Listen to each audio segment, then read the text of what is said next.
दोस्तों नमस्कार। हाजिर हूँ मैं रमाशंकर भारत की राजनीति में। दोस्तों, भारत की राजनीति में एक मुद्दा बरसों से चला आ रहा है और इतिहास को पढ़ने का समय किसी के पास है नहीं। उन्हें झूठ परोसा जा रहा है और अब तो नई पीढ़ी के लोग समझने भी लगे हैं कि जो ये लोग कहते हैं वही सच है कि भारत और पाकिस्तान का बंटवारा ये गांधी जी की मर्जी से हुई। जी नहीं दोस्तों, ये कोरा बकवास, सच्चाई कुछ और है।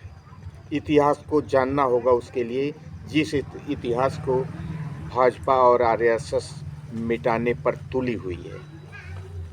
ये बंटवारा क्यों हुआ?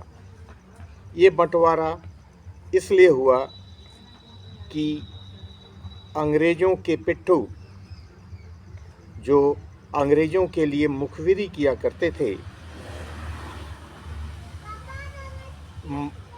हिंदू महासभा और मुस्लिम लीग जिन्ना की पार्टी और सावरकर नथुराम गोडसे की पार्टी, इन्होंने मिलकर आज़ादी से पहले ही 43-44 1943 1944 भारत छोड़ो आंदोलन के जस्ट समय में ही तो इन लोगों ने तो 3 राज्यों में अपनी सरकारें भी बना ली थी अंग्रेज़ों की मदद से। और अंग्रेज इसलिए उनकी सरकारें बनवा दिए कि वो अंग्रेज़ों की मदद करेंगे और आज़ादी के आंदोलन को कमज़ोर करेंगे ताकि लोग टूट जाएं। लेकिन ऐसा नहीं हुआ, लोग और अग्रेसिव हुए और अंत में अंग्रेज़ों को भागना पड़ा और भारत आज़ाद हुआ, स्वतंत्र हुआ। स्वतंत्रता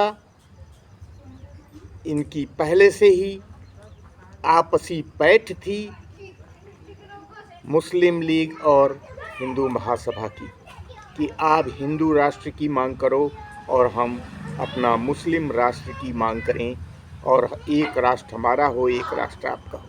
इन्होंने पैठ बना लिया और ये दोनों ही जिद पर अड़ गए थे। और गांधी जी कभी नहीं चाहते थे कि 2 राष्ट्र हो। गांधी की थ्योरी 1 नेशन थ्योरी थी, ये 2 नेशन थ्योरी इनकी रची हुई थी।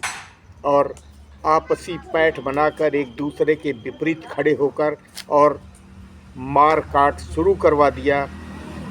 मुस्लिम लीग को तैयार किया जिन्ना ने और हिंदू महासभा हिंदुओं को तैयार की। और दोनों आज़ादी मिलते ही आपस में इस कदर बढ़े कि वो निश्चित रूप से यह फैसला लेना पड़ा कि ठीक है, देश में जब जनता ही मर जाएगी तो फिर ये आज़ादी किस काम की।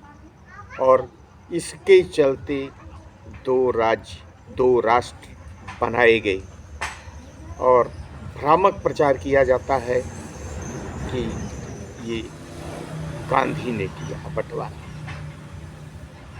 और जब इनके ख्वाब पूरे नहीं हुए, हिंदू राष्ट्र का ऐलान नहीं हुआ,